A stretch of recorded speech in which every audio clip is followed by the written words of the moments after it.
ॐ सूर्याय नमः।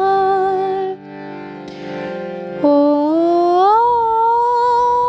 सूर्याय नमः। ॐ सूर्याय नमः।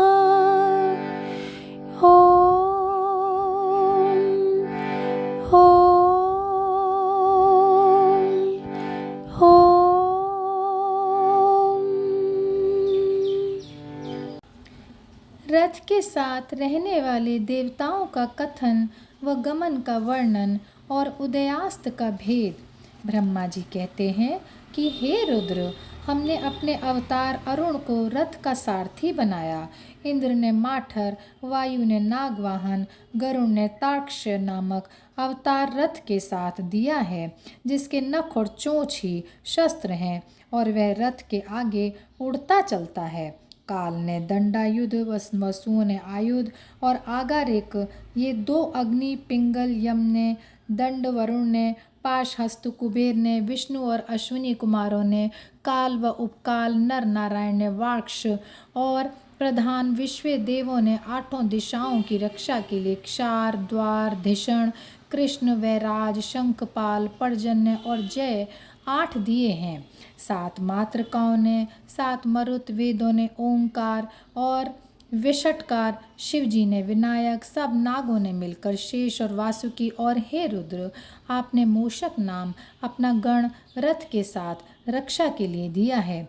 ऐसा कोई देवता नहीं जो रथ के पीछे ना चले, सब इनका सेवन करते हैं। इन सूर्य नारायण के मंडल को ब्रह्मवेत्ता, ब्रह्म स्वरूप, यज्ञ करने वाले यज्ञ विष्णु, भक्त विष्णु, शैव शिव स्वरूप और गणेश के भक्त गणपति रूप मानते हैं। इन सब स्थानों के अभिमानी देवता अपने तेज से सूर्य नारायण के तेज की वृद्धि करते हैं। देवता और ऋषि स्तुति पढ़ते हैं, गंधर्व गाते हैं, अप्सरा रथ के आगे नाचती हैं, ग्रामणी रक्षा करते हैं और सर्प रथ को धारते हैं और राक्षस रथ के पीछे पीछे चलते हैं। बालखिल्य नाम 60,000 ऋषि रथ को चारों ओर से घेर लेते हैं।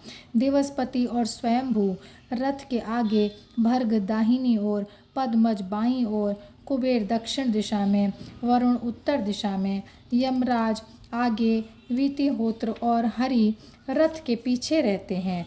रथ के पीठ में पृथ्वी, मध्य में आकाश, रथ की कांति में स्वर्ण, ध्वजा में दंड, ध्वजाग्र में धर्म, पताका में रिद्धि, वृद्धि, श्री और पार्वती निवास करती हैं। मेनाक पर्वत छत्र का दंड हिमाचल छत्र रूप होकर सूर्य भगवान के साथ रहते हैं। इन देवताओं का बल, तप, तेज, योग और तत्व जैसा है, वैसे ही सूर्य भगवान तपते हैं। यही सब देवता तपते हैं, वर्षते हैं, जीवों के अशुभ कर्म निवृत्त करते हैं और प्रजा को आनंद देते हुए सब भूतों की रक्षा के लिए सूर्य नारायण के साथ भ्रमण करते हैं। इनकी किरणों से चंद्रमा की वृद्धि होती है और कृष्ण पक्ष में देवता उसको पान करते हैं। अपनी किरणों से पृथ्वी का रस पीकर सूर्य नारायण वृष्टि करते हैं।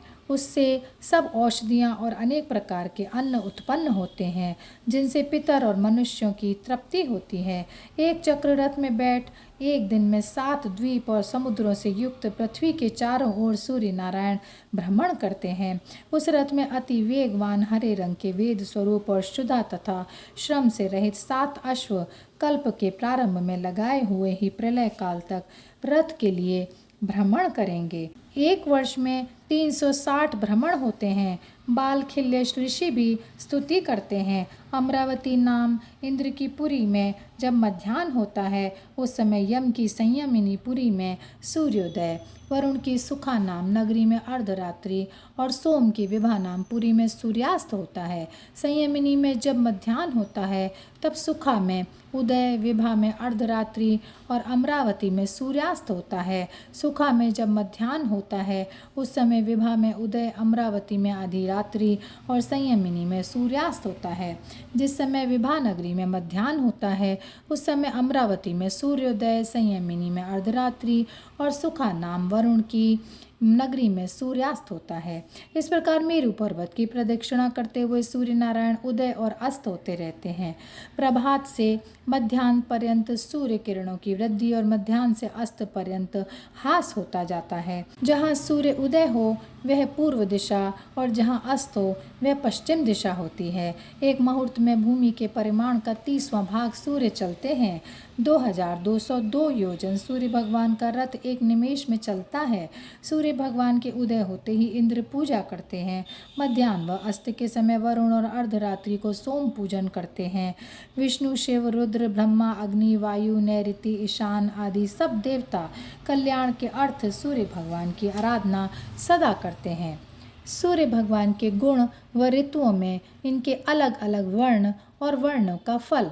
रुद्र भगवान कहते हैं कि हे ब्रह्मा जी, आपने सूर्य नारायण का बहुत महात्म्य वर्णन किया, जिसके सुनने से हमको बहुत आनंद मिला। अब फिर भी आप उनका ही प्रभाव कथन करें।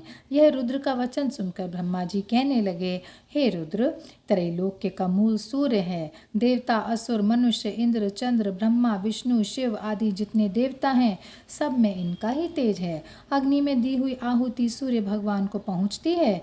वे वृष्टि करते हैं। वृष्टि से अन्न होता है और अन्न से प्रजा का जीवन है। सूर्य से जगत की उत्पत्ति और सूर्य में ही लय होता है।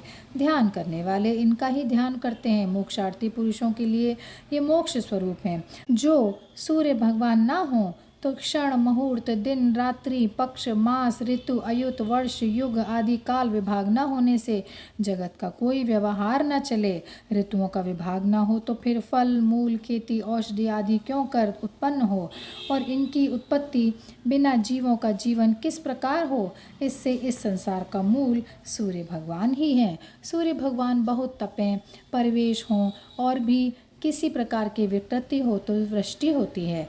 वसंत ऋतु में सूर्य भगवान कपिल वर्ण, ग्रीष्म में तप्त स्वर्ण के समान, वर्षा में श्वेत, शरद में पांडु, हेमंत में ताम्र वर्ण और शिशिर में रक्त वर्ण होते हैं। सूर्य भगवान कृष्ण वर्ण हो तो जगत में रोग हो, ताम्र वर्ण हो तो सेनापति का नाश, पीत वर्ण होने से राजकुमार की मृत्यु, श्वेत वर्ण से राजपुरोहित का ध्वंस, चित्र और धूम्र वर्ण होने से जगत में चोर और शस्त्र का भय हो। परंतु ऐसा वर्ण होने के अनंतर जो वृष्टि हो जाए तो ये अनिष्ट फल नहीं होते। और यहीं पर यह अध्याय समाप्त होता है। हे सूर्य नारायण, हे सूर्य नारायण, हे सूर्य नारायण।